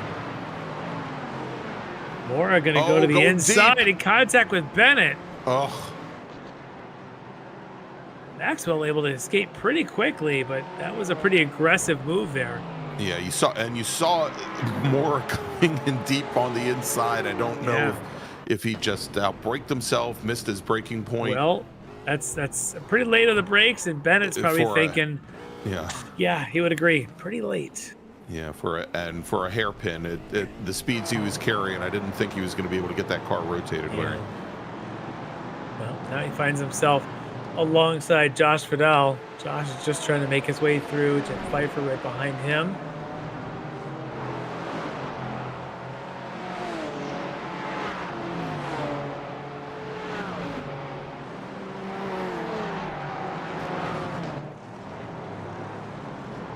Let's check in with Robert Hartley as he's getting cozy with a couple of rivals there. Steven Stinson is in that. John Casey's right in there. And then, of course, you got David Klimovich right behind this. And then John Sterling in one of our Eagle Beaver entries. This whole train, and Rob Hartley getting right up into the back of Stinson's Porsche. And there you go, Larry. It didn't take long. Brian Bennett being assigned the drive-through penalty. Yeah, that would be for the incident with Jeff Jacobs earlier. Yeah. Of course, Bennett then was the victim of another one that's probably also under review by the stewards. Yeah.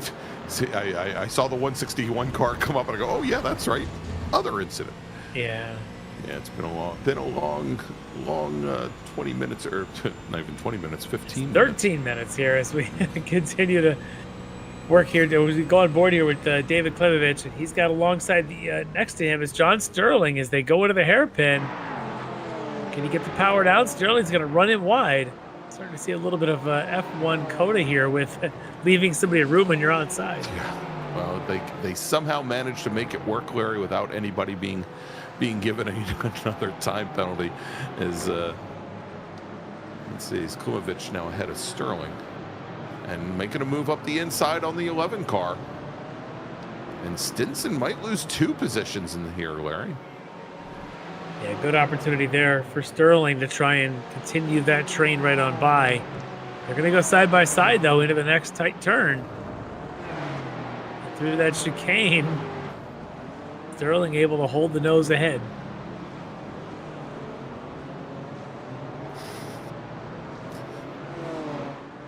So is that a big turkey eyeball? That's what I was thinking, but... The one I don't get. Oh, and there goes Bennett to serve his penalty. While we continue to watch David Klimovich. Is that Klimovich? That was, no, I take that back. It's Dale Maxwell with Robert Schwenkler now right behind him. All right. Well, there you go, Larry. Now the number 30 machine is assigned the drive-through penalty for the incident with Brian Bennett. So as Bennett is completing his drive-through penalty for the first incident that he's involved in. Leo Mora get that penalty. Yeah, Mora now getting the penalty. Yeah. Assigned for his coming together with the 161. All right, so just to recap, the group that we're watching now, Robert Schwenkler in front of him, Dale Maxwell in the Porsche in front of him, you got the Eagle Beaver of Alex Brown, and they're trying to chase down Neil Weston. You can see Weston in that white, purple, and gold trim. We'll go with that. Yeah, let's go with gold. In that Porsche.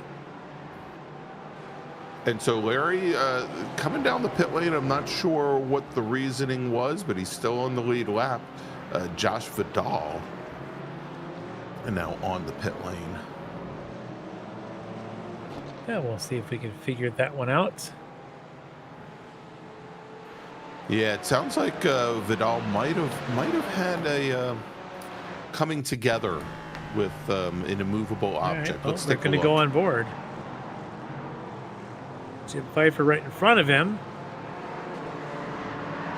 And that is the 67. Is that Brown? That's Alex Brown. Wow. Let's see if we can get a better view of this, Larry, since we're... Maybe we get a look from, possibly from Brown. Let's go overhead here.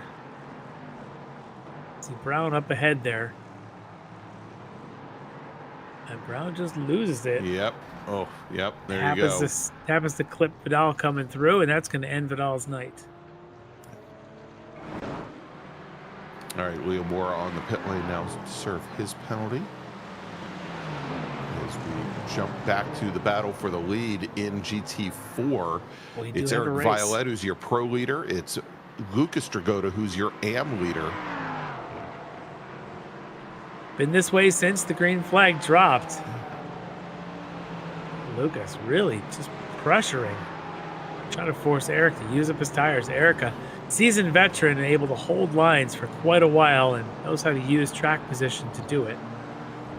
All right, Larry, the Klim Club not going to be happy to hear this, but David Klimovich has just been assigned a drive-through penalty for incident responsibility contact with Andre Wedderburn. With Wedderburn, and I think even the 78 of Casey. Yeah, there was a second car, and I think it was John Casey. Yeah. Let's take a look. Oh, That's that Casey. would be That's Wedderburn, I believe. Oh, we're yeah, I'm watching sorry. there. Okay, it's Wedderburn, then Casey. And Casey Wow. got hit by It was like the 7-10 Klimovic. split, Larry. Casey hits Klimovic, who then hits Wedderburn. That's the full-on combo shot, That's 8-ball corner pocket right there. Unfortunately, that 8-ball is a black flag in this case. There it is. There's the hit one into the other. That's any billiards players. That's an impressive shot. That's right. It was interesting, Larry, to see is Klimovic actually went before the contact, went driver's left and dropped at least one wheel into the grass. That certainly wasn't going to arrest his speed any sooner. Yeah, well, there he goes to serve that penalty. Yeah. Now he got arrested.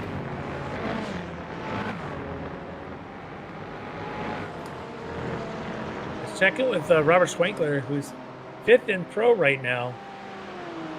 Pretty good battle with Dale Maxwell still. He's running 3rd in the AM category.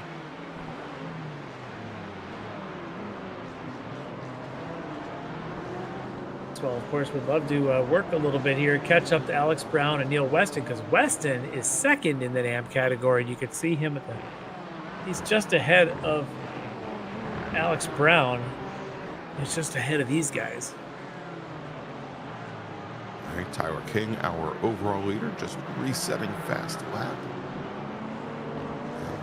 He's lapping Larry almost more than a full second faster than the rest of the LMP3 field at the moment. Yeah, he's definitely moving along pretty quick there.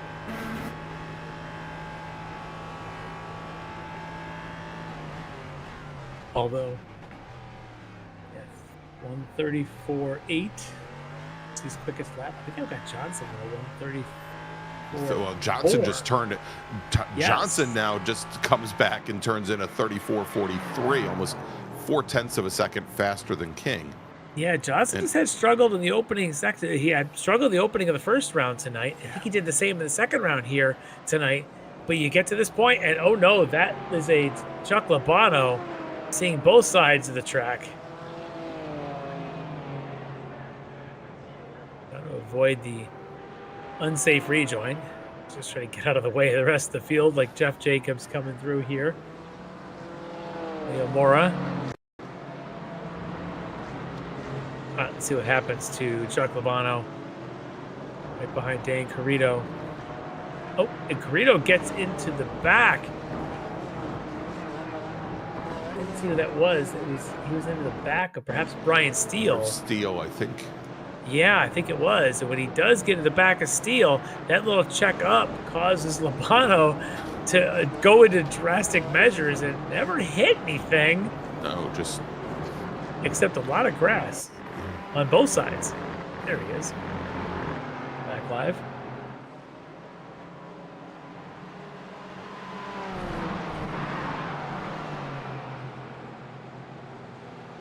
as it continues to get darker and more foggy, Larry, you know, it was interesting to look at the Porsche in that previous incident actually with the windshield wipers on. You know, the stewards say they did not set the session up with rain, but I would say otherwise. There's Brian Bennett, after all the things he's been through tonight, trying to work his way there through past Steven Stinson. So what you mean, Larry, is when it rains, it pours, right? Yeah. For Brian Bennett tonight. He's currently sitting 9th in pro. And that's Steven Stinson behind him, and that Stinson car may have been the one that perhaps that Carrito had gotten into the back of earlier that may have caused the Labano move. But let's flash to the front of the field as it's a three-way battle now. Eric Violet, Travis Schwenke, and in between them, your AM leader, Lucas Dragotta. This could be fun for the next 13 minutes.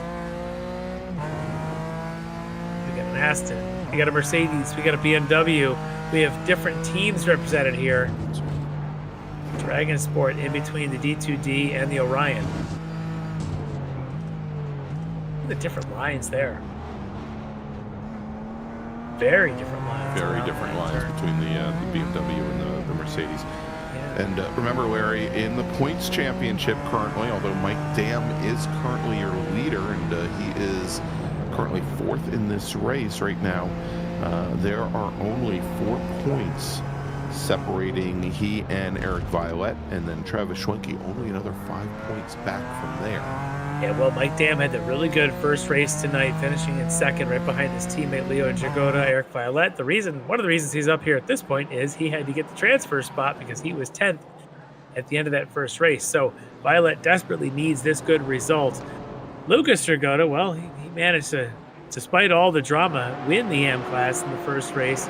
He's in a position to do it again. In fact, he just set fastest lap of the race as it just pops up on your screen. 1:45.975 to Lucas Jagoda. Shows you the A game he has brought tonight. That's why his former teammate, his brother, says Lucas needs to move up the pro class for next season. Yeah, I think that may be the case. And as we said, Larry, pre-race, is I believe that points-wise, and let me double check this, but I'm fairly certain that let's see, coming into tonight's round, I've got to go through my miles of paperwork. Dragoda came into the evening with 177 points, and that would put him. Well, that would put him coming into the evening 1 point behind Mike Dam.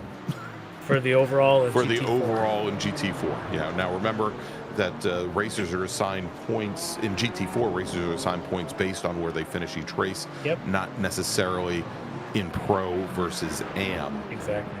And so Lucas Dragoda now probably with probably lost a couple points based on the race 1 finish to Mike Dam, but it's going to make those up in spades here tonight as long as Travis Schwenke and Mike Dam don't swap positions before the end of this race.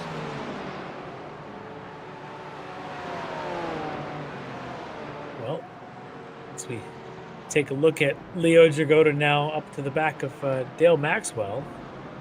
Leo, after all the issues, has managed to get himself pretty well through the field. There's a 3 wide in front of this group, though, if we can get a shot of that. Yeah. And there it is. Schwenkler, Brown, and Weston. Yeah. That's a tight battle going on with those guys. That's essentially, what are we talking here? 5th, 6th, and 7th in this GT4 field. You know, Larry, you were talking early on in race 1 about how the McLaren seemed much more at home here, and I think if you take a look at how Schwenkler's car handled the curbing over at turn 16 and 17, it really seems to soak and obviously has probably a lot to do with the setup that he's running, maybe more so than the chassis itself, but really seemed to soak up those curbs. Did not take to the air, and when it did, just seemed rather flat. Yeah, that may help him in these tight battles because it allows him to take a little bit more curb when he needs to. As it looks like here, Leo Jagoda may have finally gotten around Dale Maxwell as well. We'll see or Maxwell fighting back. Maybe it's not over yet, but through the chicane, Jagoda just noses ahead.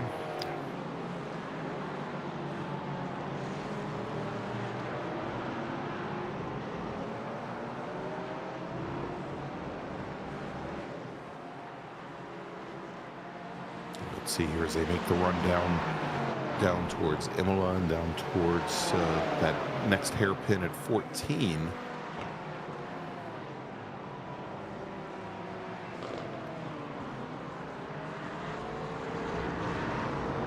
The Porsche, you can see a little bit later on the brakes, makes up ground through the chicane, but then the BMW just, you said it, Larry, just kind of digs out of these slower corners. Yeah, it seems to do pretty well there. Jagoda is just quick. He's just generally quick tonight. He's really got good precision in his execution. He's not leaving any opportunities for people to counterattack. And Larry, let's see here is now Lucas Dragoda losing a little bit of ground to our leader in GT4, Eric Violette. just a little bit as Eric's kind of turned up the heat here late in the race, and that's just going to put Lucas right back into the clutches of Travis Schwenke. As Violet sets a personal best on that previous lap, and Dragota losing a couple hundredths, not all that much. Travis Schwenke, though, lapping, and we see where he's closed things down now onto the back of the Mercedes. Was about a tenth faster than our two drivers ahead.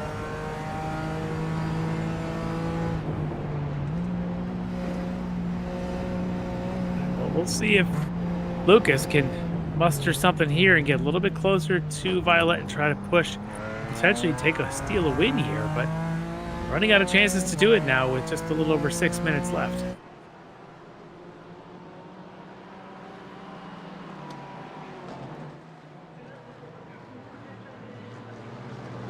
See who's got tire left under them. As Lucas has been pressuring to the back of that Aston of Eric Violet all night here.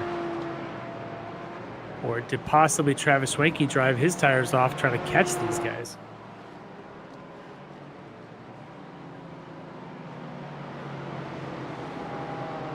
We are seeing where, at least through here, Schwenke taking a little bit wider entry, taking almost double apexing turn 3.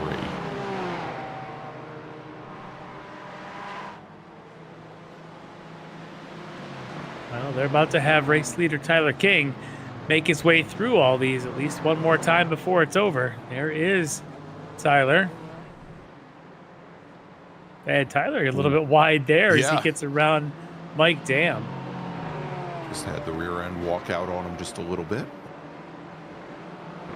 Dam in a really good position also. We talked earlier about how he came in with a points lead, had that great result of second place in this first round tonight. Here he is, sitting in the 4th position here in the second round. So Mike Dam, opportunity here to open up that overall lead in the points.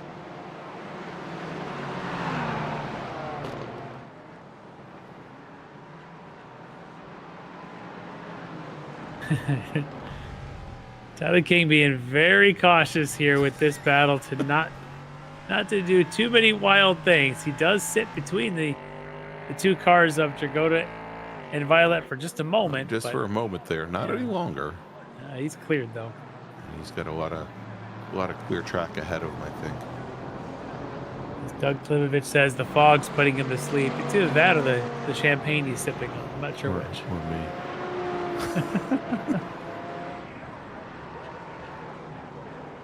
It is odd to see a little bit of fog in the air, but part of the weather options here in iRacing. This could actually be similar to weather to what this region of France has right now anyway. Could be very realistic. Yeah. Get ready for Silverstone next week. Silverstone could be very similar. See, if the league would just bring in rain, we would definitely have rain at a race at Silverstone.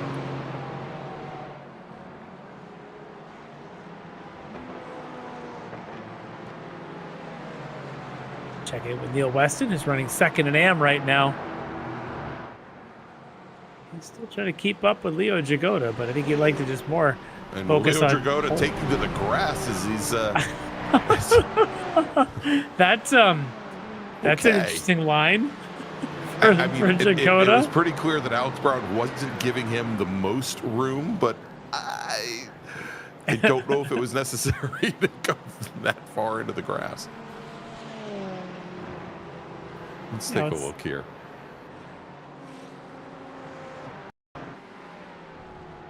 All right, so Dragota's going to go to the right. Well, it's not much room, but he did leave a little bit. Well, that right there, that's on Dragota. He should have either backed off, because at that point he wasn't really alongside anymore. Yeah, exactly. He may have also gotten a course cut for that. Yeah, I think Brown opened things back up for him, but when he realized that Dragota was further back in the grass, he just came back over. Yeah. Brown, though, would like this good result. So far, sitting 5th in Pro, 6th in this run group. What a good run at this. He would love to hold Leo behind him. Yeah, Larry Adam Johnson pitting in from 2nd in LMP3. Oh, boy. I'm wondering if he not needs some enough fuel. Yeah, I'm wondering if he didn't have enough fuel on board. Yeah, that's going to move. Yeah, I think that's what it was. I think it was just a splash and go. And Adam Johnson now losing second position to Jim Pfeiffer. Pfeiffer jumping up into the silver medal position. I wonder if it's something he didn't notice the first round, because we had about 9 minutes or 10 minutes. A yellow flag didn't burn as much fuel, and it just never came up. So that's a tough way for Adam to lose that position here in this race. As we flash back to the Leo Dragotta, Alex Brown. Now Neil Weston up behind him. Dragotta's going to try and peak. There's nothing there, though. Al's doing a good job hitting his marks.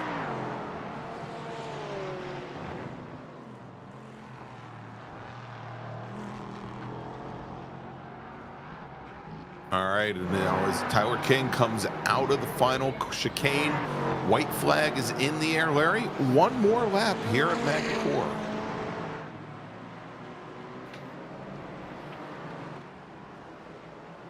So time now starting to run out for Lucas Dragotta if he's going to get around Schwenke. And now, Larry, when was the last time that we saw an AM driver win here in the miniMite Sports Car Challenge in GT4? It's been a while, I think, here in this series. I don't know if we've seen it. We had seen it in some of our other series in the past when we were running some of the Miatas and things. But I don't know if we've seen that. But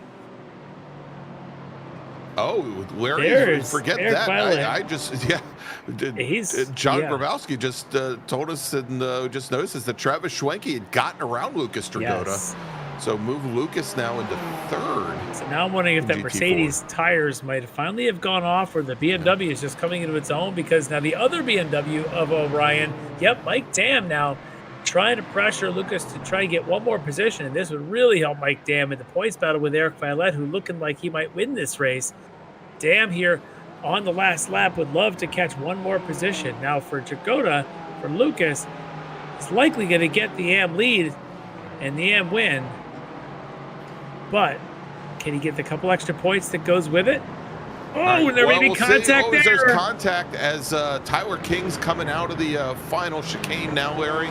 And Tyler King's going to take his second win of the evening here at Magny-Cours. Let's jump back to this battle in GT4.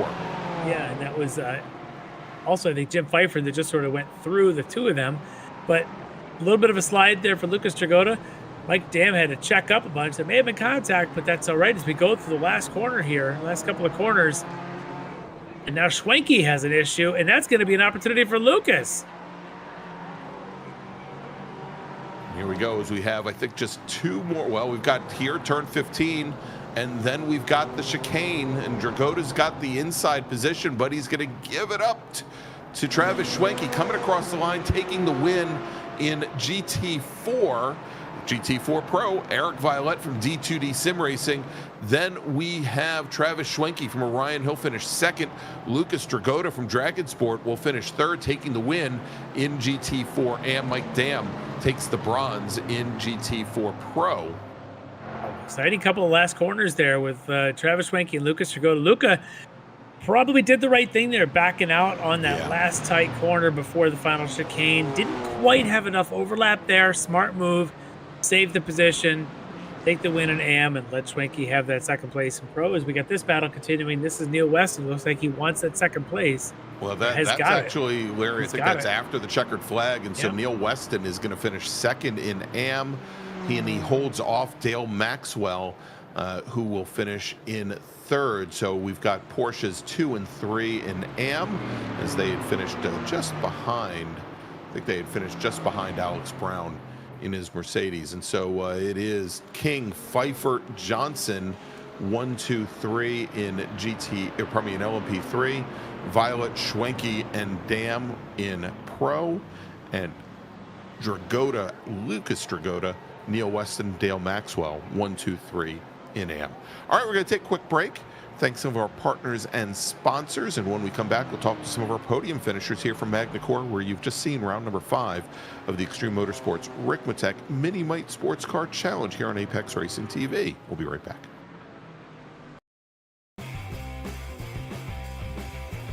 Ricmotech, high-performance sim racing equipment. Whether you're just looking to have fun, train for race day, or become a serious esports competitor, Ricmotech has you covered. Hundreds of name brand parts. Support from experts that love sim racing. Trusted by the pros. There's only one place to go, Ricmotech.com. The SCCA Foundation is a 501c3 organization serving as the charitable arm of the Sportscar Club of America. One of the programs partially funded by the foundation is the SCCA Academy, an online learning management system used to keep real-life racing track officials up to date on the highest standards of race safety and officiating. Through this program, the SCCA Foundation is supporting the future of the best-trained corner workers and event officials in motorsport. You can support these efforts at www.sccafoundation.org.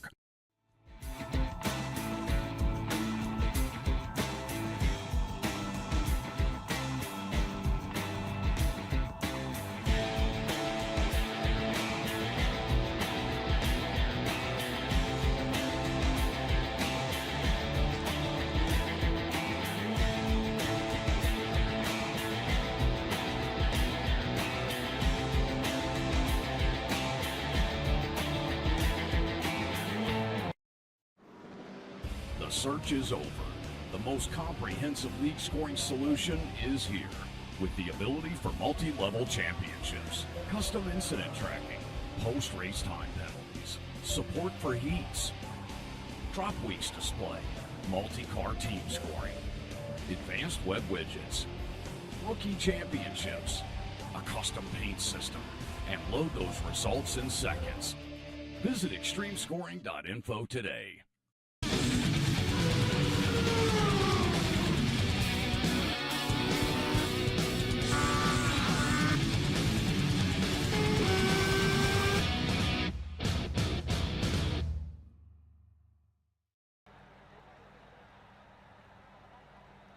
And welcome back to Magny-Cours, where you've just seen round number 5 of the Extreme Motorsports Ricmotech miniMite Sports Car Challenge here on Apex Racing TV. I'm Greg Ginsburg, along with Larry Lefty McLeod. Let's take a look at the finishing order from our feature race tonight. In LMP3, in the Ligiers, it was Tyler King from Aerokinetics with the win.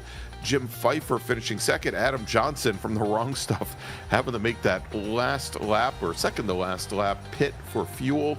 Comes home in third. In GT4 Pro, Eric Violette taking the win for D2D Sim Racing in his Aston Martin. Travis Schwenke second there for Orion. His teammate Mike Dam finishing in third. And in GT4 AM, Lucas Dragota from Dragon Sport Racing taking the win in his Mercedes AMG GT4, with Neil Weston from HTPK finishing second in his Porsche, with Dale Maxwell from Slow Bros Racing finishing third, also in a Porsche Cayman. All right, Larry, let's take a look. We've got sitting in the waiting room right now for us 2 of our 3 podium finishers from race number 2. Let's bring in Tyler King from Aerokinetics, your points leader in LMP3 and double winner tonight here at Magny-Cours. All right, Tyler King, maybe you're getting used to this here, getting the double wins here tonight at Magny-Cours. You liking this? Gonna maybe stick around, have a little glass of champagne to celebrate this one? Maybe not tonight because I gotta go work tomorrow at 5 a.m. But you know, it's always good to pull off a double win for the night. Unlimited track time too. I just picked up this track yesterday. Only got about an hour of practice. It's tough. It flows nice, but it can be pretty tough with some of these bumps out there. It really throw you off. I think Adam was the one who found that one out right in front of me there. Hit the curb the wrong way and just set him spinning. Luckily, it didn't spin into the rest of us, but. You know, I was happy to bring home the win for the team. Always a good feeling. Yeah, you had a couple of interesting restarts. So certainly the second race start there, you had a great jump to get past Johnson at the start, and he really seemed to have the pace tonight. But somehow you managed to find a way around and work your way through the traffic. Really you just got a good strong handle on this car. So with limited time prepping for the track, you just have the right setup. You just go with a good, comfortable setup and go and just stick with that. Yeah, you know, the Aerokinetics team really helps me out to get me set up here every week with a solid setup to get me at least feeling like I got a solid baseline no matter where we're going so far, even with limited time. So I got to thank them really for helping me out, put me in the right direction. And hopefully Suzuka in the next 2 weeks is going to be a similar result. Yeah, Suzuka's a fantastic track. I cannot wait to see that one. But awesome job here tonight. Now you've already covered the Aerokinetics team and thanking them for that. But anybody else you want to mention for the helping to get the wins tonight? I gotta just thank my family for watching at home, also my girlfriend for hanging out, supporting me here. It's been appreciate their help all season long. It's been great so far. All the viewers come out every weekend, celebrate this awesome series you guys do. You guys in the booth do a great job here commentating the series, and we'll see you guys in 2 weeks. Well, awesome job, Tyler King, getting the wins in both round 1 and round 2 tonight. Congrats. Thank you. All right, Larry, let's move over now to our GT4 Pro winner from race number 2, taking the win for D2D Sim Racing in his Aston Martin, Eric Violette. All right, Eric, that second race, you had quite the battle on your hands there with Lucas Jagoda coming up there right on you pretty much the entire night.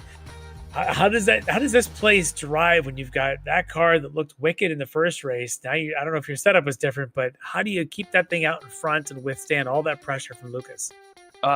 It's tough. You just have to sit there and focus on hitting the marks, because any little slowdown, any little bobble, he's just going to gobble you up. But the first race is same setup and everything. The problem was that everything was going well. My plan was to qualify well tonight. Did not. I don't know where I was, 5th, 6th, something, but with the chaos that happened in the first lap, I got up to 3rd, but the cooldown, or with the yellow, my fronts I kept warm, my rears I did not apparently, and that's how I ended up looping it. Went to the back and fought my way back up to 10th, so not exactly what I wanted, but average. The transfer spot comes in handy, doesn't it? Oh yeah, it did. Yeah, Brian Bennett was kind of laughing because he was in 11th, and it's like, just what a difference. But yeah, Lucas brought it tonight. I mean, I know he's, I don't know, maybe a surrogate Orion guy, but I mean, you look, Travis and Dan were there, and I needed to collect points on those two tonight, and it just didn't happen. I mean, I'm happy I got the win to get, salvage something, but I still end up behind them because they both, their average was like, 2 and 3 or something like that? Yeah, so I'm looking at what I think the updated points may be up there. Dan's going to get a couple more points than you did tonight, opening that lead now up to, it looks like maybe 5 points or so going into the next round. And but I think he's still in second spot again. That's what we're seeing. So it's close between the two of you, and then of course Schwenke and Leo's coming. He got that win in the first round tonight. So yeah, I think I could have taken the championship lead tonight, but boy, that was frustrating. It's a tough place, tough series. If it's not one, it's another. There's lots of fast drivers, as you well know. Oh yeah, so, yeah. Awesome job tonight. Anybody else you want to mention for helping you get the win? Oh, the usuals. Extreme Motorsports, like I always say, they give us a fun place to play. Ricmotech for being the main sponsor here. You guys, the broadcast, I do go watch it. I'm going to watch it here in probably about 30-40 minutes. My teammates, but man, I don't know what happened to Bobby tonight. He was practicing. He was fairly quick. Don't know what happened to him. I know Thorman had a bad heat 1. It's unfortunate he didn't come back out. Thanks for everyone who watches the broadcast. I'm trying to think. Did I forget anybody? Let me see. Hold on a second. Oh yeah, my wife, because she gave me garbage. Yeah. She gave me garbage last time because I left her out. And and you almost did it again. And I was like, unfortunately, that's probably the last interview I'm going to get all season. So that's probably what was on my mind the most. It wasn't even Lucas the second heat. It's like, I got to win this thing, no mistakes, because I got to get in that broadcast booth just so I can redeem myself. So love you, honey. Well, she's in the chat. She's in the chat cheering for you, and Stubby was cheering for you tonight as well because there's no Bobby, so you're his next choice. Stubby, yeah, you're next in line, exactly. All right, thank awesome you guys so much. Congrats, Eric. All right. Congrats, bye, Eric. guys. All right, there you go, Eric Violette from D2D Sim Racing. All right, so Larry, this is something that I've wanted to do for a while. Oh no, I'm just wondering. We've got both Lucas and Leo Dragotta sitting in the green room together, and I'm wondering if we should just bring them in together and let them fight it out on air. Let's just bring in. We already talked to Leo. Let's bring in Lucas and give him his moment tonight. All right, let's do that. All right, joining us here, Lucas Dragotta, who gets the AM win in both rounds. But Lucas, you had ups and downs when it came to getting that. Tell me a little bit. Let's go back to the first round tonight and that spin you had that may have led to other people's chaos. How do you recover from that and get up into the top 10 for that second race? I don't know about the spin. push too hard. Shouldn't be doing that. Then spun. I got the safety car that really helped me. So packed me up with everybody, and I just started making my way back to where I was. Like, I was kind of in the making aggressive moves. But eventually I got back there, and that's what I needed to get myself into the inversion. So that really helped me. Yeah, well, you had a great second race. You just pressured Eric that entire race. Every time we checked back in, you were practically in the trunk of that Aston Martin, doing everything you could to force Eric into anything. Great job there. And even when the Orion cars caught up, we had seen that near the end, that you had opportunities to make aggressive moves at the end that were probably not the move to make. We could see you back out of those. Very well calculated to save that position. Is that going through your mind when you see those windows are there? You're thinking, I can make this move, but do you look at that and say, no, not tonight, not that move? Yeah, because I don't want to wreck myself or something that I don't need. So I just kind of play it safe when the pros are around. Of course, I want to get by Violet to get the extra point for leading the race. But yeah, he was quick, and the spots where it actually kind of catched up to him. It was terrible overtaking zones. Yeah, it's a tough track to pass on. But you had a great second race here tonight, and managed to get wins in both the class here at both rounds tonight. It's going to open up that lead quite a bit. Now, we talked to your brother, your former teammate, before the race tonight, and he may be putting some peer pressure on you to jump into the pro class next season. Is that something you're expecting to do? Yeah, I want to race with all the pros, because maybe more competitive championship. So I'd say, Larry, if he wins the AM championship this season, he's not going to have a choice. That's true. They say it was the 2 championships, and they move you up to pro no matter what. But it sounds like you want to do that anyway, and that's the right attitude. So, Lucas, awesome job tonight, getting the win in both of the race 1 and race 2. But I'm sure you got some folks you want to mention and to thank for helping you. Yeah, my brother, always getting me setups. My parents for supporting me and cheering me on. You guys, awesome broadcast. Everybody here at the league, just making it so fun to drive in, making Monday night enjoyable. Well, it's enjoyable for us to get to call it. It's been a lot of fun to watch you out there doing your thing. And so tonight, a couple of wins for you. So congrats for Dragon Sport Racing's Lucas Dragotta.